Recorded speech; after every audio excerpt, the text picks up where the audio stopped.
Yellowstone National Park, a national treasure.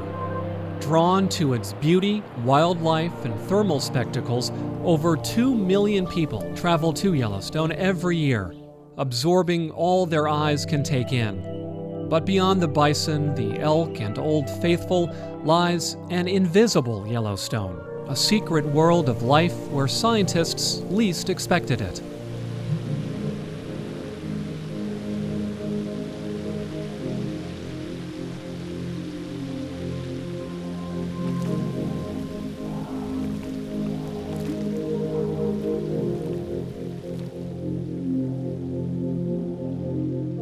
Yellowstone National Park is probably one of the harshest environments on the face of the earth. The conditions that exist here in Yellowstone are very, very extreme. Incredibly toxic, high-energy environments. Acidic, hot, gaseous systems. Cadmium, lead, zinc.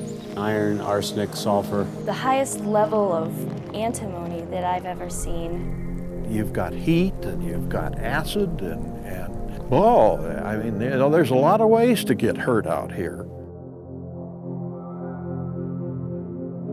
There are a large number of disbelievers out there.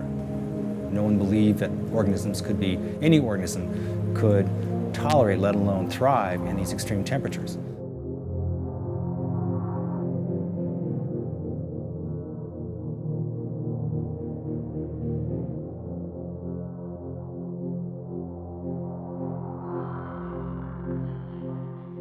So here we are in Yellowstone National Park, home to over 10,000 geothermal features, all of them very harsh. And in fact, Yellowstone National Park, if it weren't a national park, it would likely be an EPA Superfund site. When the public comes to this park and walks through the geyser basins, I don't think they realize what kinds of extreme environments that we're dealing with here.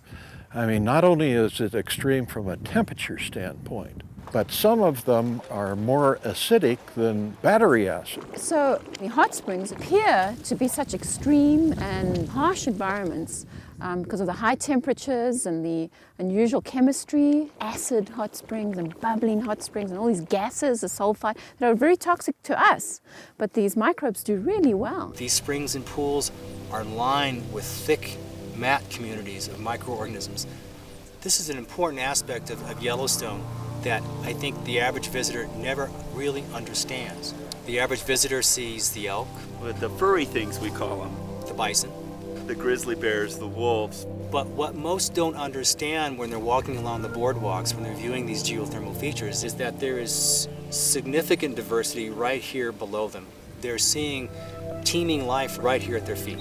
There's far more biodiversity in a hot springs, any of these hot springs, than there is of all the animals combined in Yellowstone. And the fascinating thing about these microbes is that they're just not hanging on by their flagella or their microscopic fingernails. They love it here. They like it here. When you take them out, they either stop growing or they die. Go downstream with you, and I'll wait until you're finished. Okay.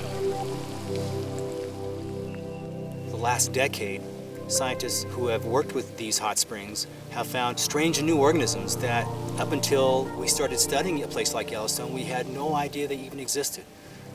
Most scientists didn't believe that life could even tolerate these high extreme temperatures.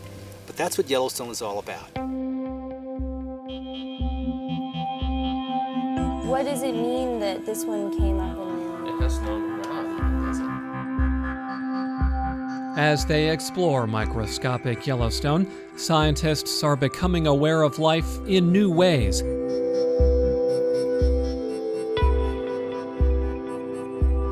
Heat-loving life forms are helping scientists advance our knowledge of life everywhere on Earth, our understanding of how life evolved here, and our investigations into the existence of life on other worlds. Questions that everybody thinks about. Life is much more resilient than we ever thought it could be. How will we know where to look for life on other planets? The implications that we sometimes cannot predict. Our understanding of life is far from complete. There's a huge amount we don't know that exists out there. It's giving us a whole new dimension and perspective of life.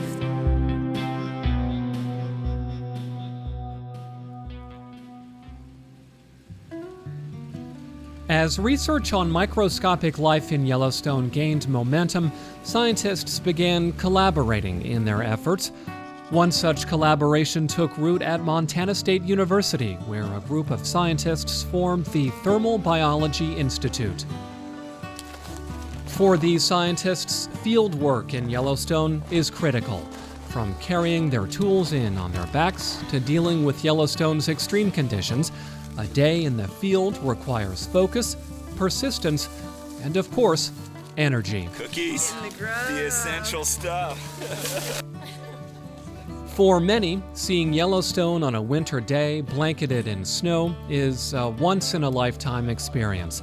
For these scientists and their colleagues, it's one of many days in the field devoted to advancing our understanding of life.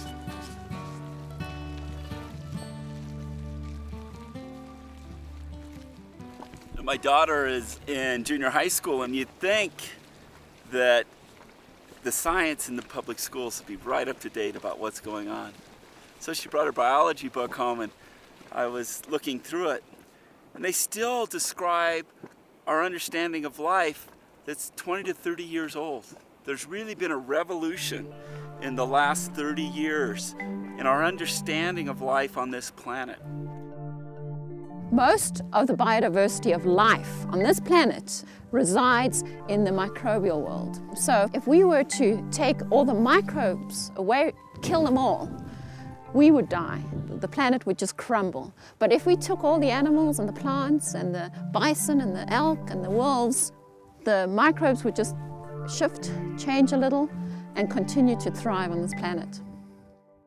We only have an understanding of less than 1% of the organisms on this planet.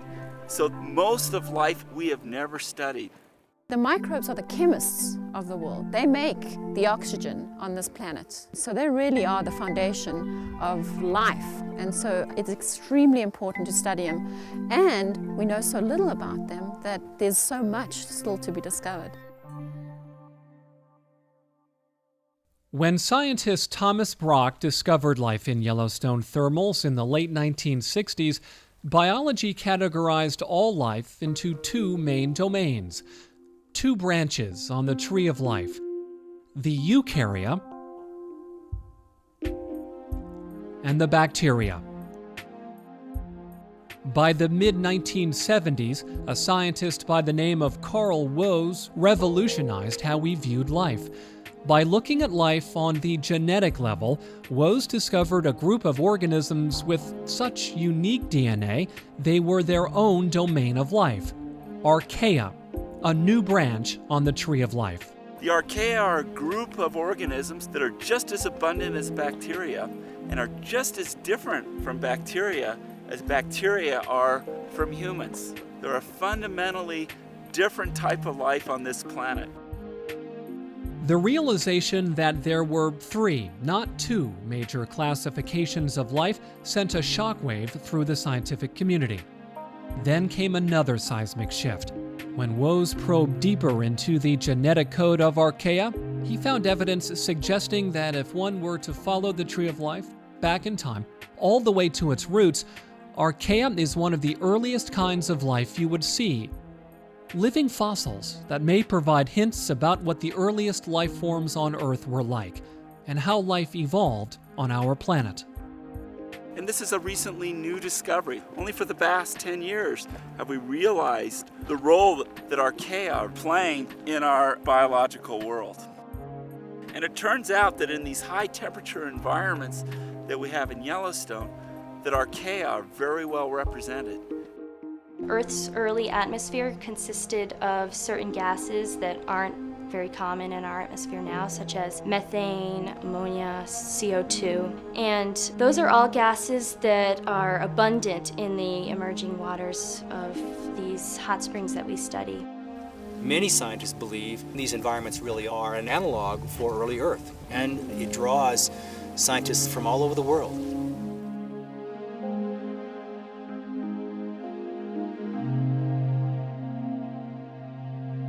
Nice balmy day in West, 5 degrees, having a good time, loading up, heading into Norris Basin.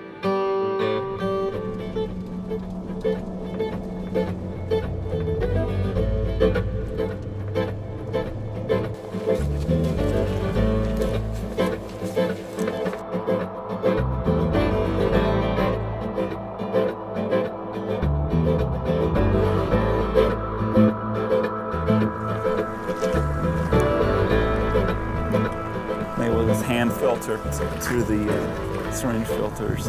We can do that back there.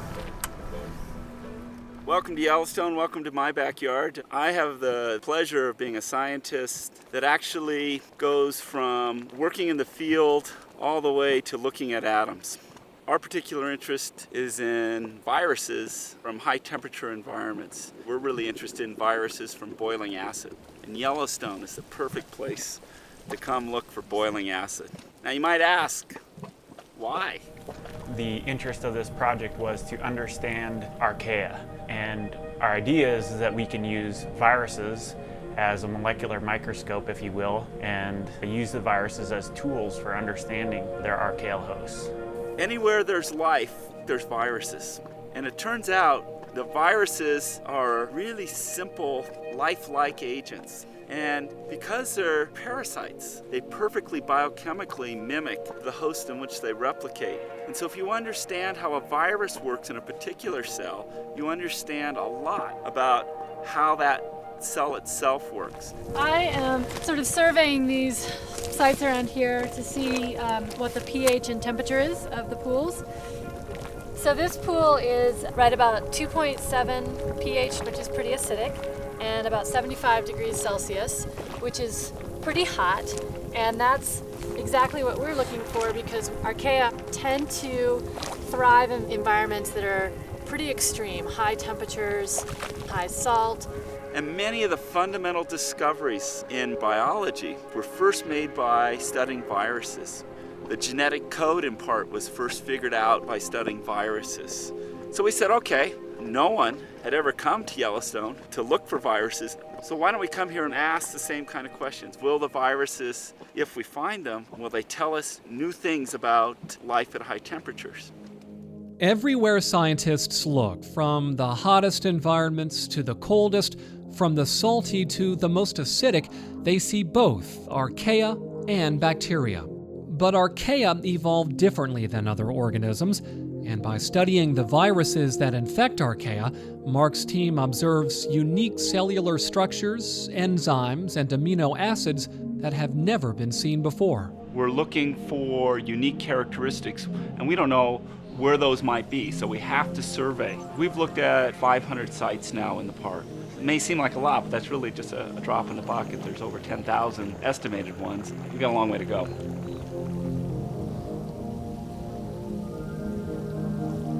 Mark's research on viruses is just one aspect of a larger effort amongst scientists to understand how life can thrive in Yellowstone's toxic environments.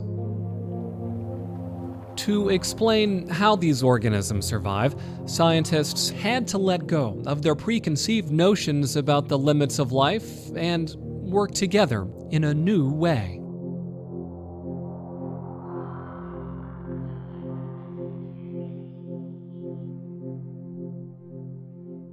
The way we do science, the way we think about science has changed fundamentally in the last generation of scientists. And that is that it's no longer okay to think about a problem from the perspective of being a microbiologist or a chemist or a physicist, and that what has to happen is we think about problems from an interdisciplinary way.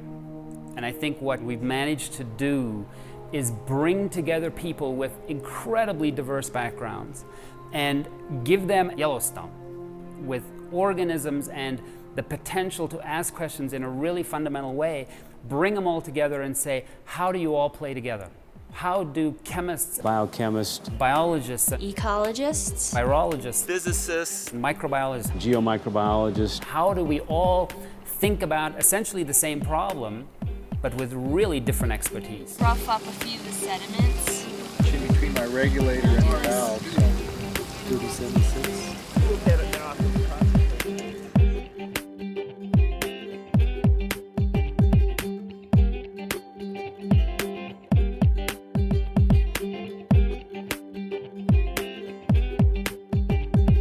So exciting. Let's just cooperate. Sorry, just freaking coming.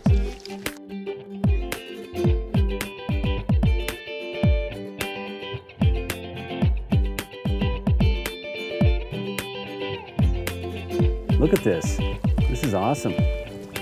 I almost want to come down and study this one instead. Look at these nice streamers waving in the current.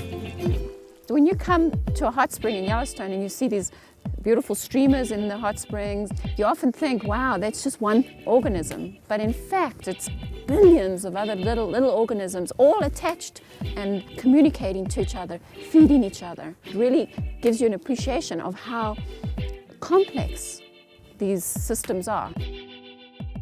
So this is a collection of scientists all bringing their special talents to address unique issues found in Yellowstone's thermal environments.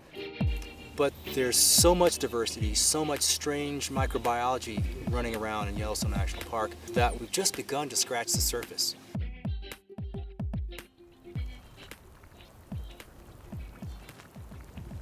$39.9, $37.6.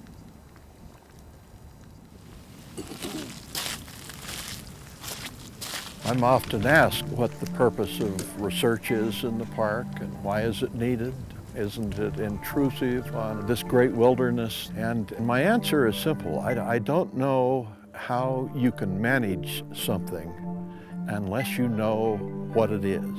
And as stewards of a place that we're trying to protect for future generations, in my view, research is absolutely critical. At first, the scientists sought to answer fundamental questions about life in extreme environments and to use that knowledge to gain insight into life on other planets and of past times. But as they learned more, Yellowstone scientists expanded their efforts. Over millions of years, these microorganisms have evolved to tolerate high heat and toxic chemicals. The scientists wanted to put these adaptations to use to affect people's lives far beyond the borders of Yellowstone. It's just not academic scientists who are interested in these microorganisms. A lot of companies in the private sector are very interested because there are a lot of applications, commercial applications, biotechnology applications, biomedical applications of these microorganisms. This is sort of the ultimate green chemistry. We're using these things that are able to withstand extremes of temperature or pH to make incredibly exciting new materials that are going to change the way computers run, that are going to change our ability to image biological systems, that are going to increase the ability to target tumors. We're utilizing what we understand about the biology to do novel chemistry that we can't do otherwise. Ready? Yeah. I'm pretty sure that's not a source. I don't think it is either. There's no bubbling. Society's already reaped benefits, both scientific and practical, from work done in Yellowstone. A really good example is the polymerase chain reaction, or PCR. The polymerase chain reaction has changed the face of biology. It's being used in virtually every level of biological science. So this is a technique that is a molecular photocopy machine. It's a way to amplify very minute traces of DNA to a very large amount. And the key ingredient to enable this polymerase chain reaction was isolated from an organism from Yellowstone National Park, Thermus aquaticus. The sequencing of the human genome, in part, was based on this. It's a key component that's used in forensic science. It's how the victims of 9/11 were identified. And that's just one organism out of the park. And now we have hundreds of organisms that we know about in the park that can be used for practical purposes. Advancing everyday science is a critical aspect of Yellowstone research. The insight these scientists gain in the process aids them in their larger effort to gather enough information about Yellowstone's microbial world to advance another, more universal effort, the search for life on other planets.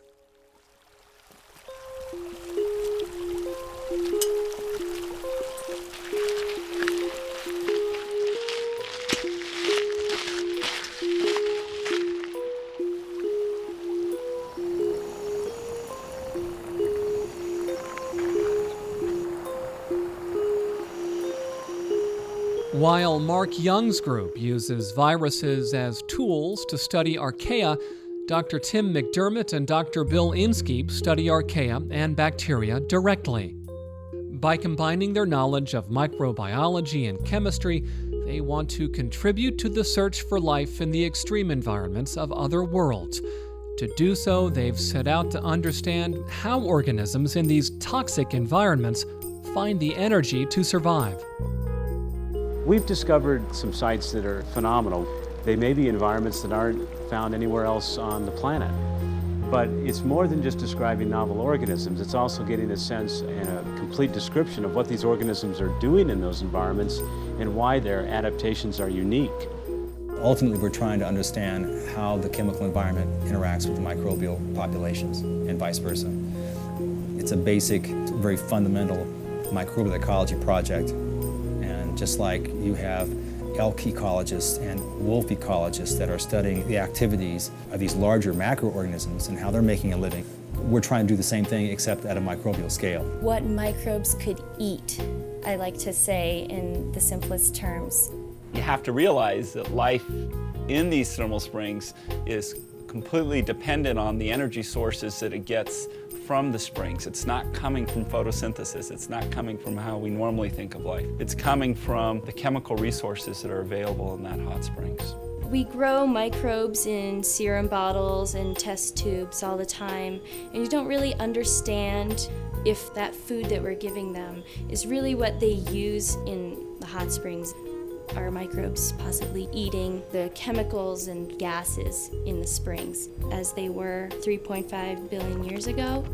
My friend Ken Nielsen refers to it as eating at the Hard Rock Cafe. These organisms are literally eating rocks, if you will. They are eating iron, arsenite, hydrogen sulfide, hydrogen gas. These organisms are very talented. They can make a living off of almost anything or almost out of nothing. You'll see microbes that don't eat other microbes. They just harness the energy from reactions in these hot springs, and studying those microbes and understanding them is a huge gap in the field of microbial ecology. What I'm doing right now is actually just pulling some filtered water through that filter, and then it goes into this serum bottle. You can then take these serum bottles back to the lab, analyze the gases that are dissolved in the water. As you come down the channel, I mean, we lose CO2 and hydrogen and methane, and those are a couple of gases that are great food for organisms.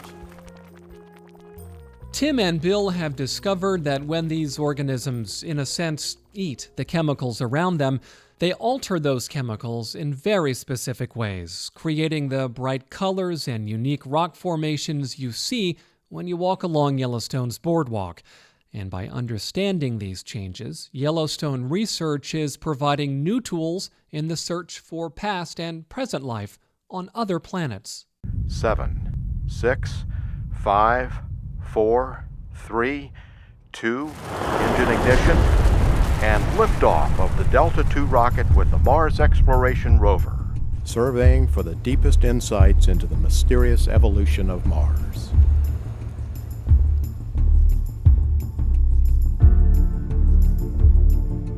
NASA is about to launch its search for signs of life on Mars. Over the last couple weeks, the puzzle pieces have been falling into place, and the last puzzle piece fell into place a few days ago. Rocks on Mars at this Meridiani site were once soaked in liquid water. This is a profound discovery. It has profound implications for astrobiology. The purpose of this mission was to go to Mars and see whether or not it once had habitable environments. We believe at this place on Mars, it was a habitable environment. It could have had places hospitable to life as we know it on Earth. Now that doesn't mean life was there. We don't know that. Most visitors to Yellowstone are impressed by the colors, the bright orange, the bright greens you see. And almost everyone thinks that this is due to the rocks. The colors are because of microbes helping precipitate minerals, and so those minerals are only there because of biological activity.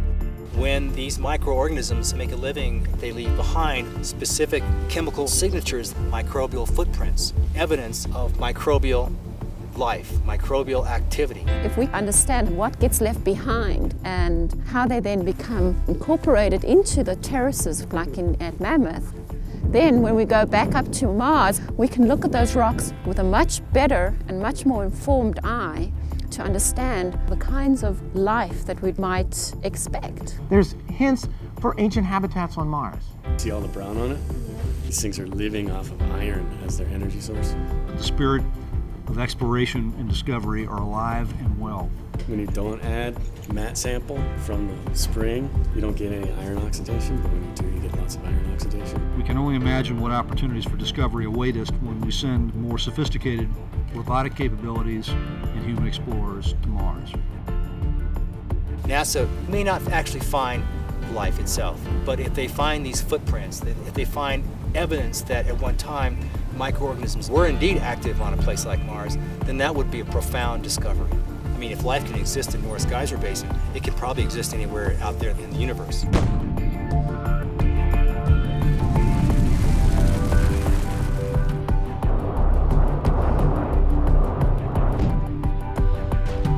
These are the kinds of things that by studying them on Earth, we know what to look for, what not to look for when we are on a rover running experiments on the face of a place like Mars. When you dare to ask profound questions about the universe in which we live, you may very well receive some rather profound answers. So one of the major driving forces for us to be here is to understand this group of life and to come to Yellowstone to try to study that, to understand what it tells us about life on this planet and about life on non-Earth-based bodies. Our understanding of how these microorganisms make a living in these extreme environments, how they're altering their environment, it's all becoming a nice, cohesive story, and the pieces of the puzzle are beginning to come together. Our basic research, we can never predict where it's going to go, but its implications, no doubt, will have impact on humanity. It's giving us a whole new dimension and perspective of life.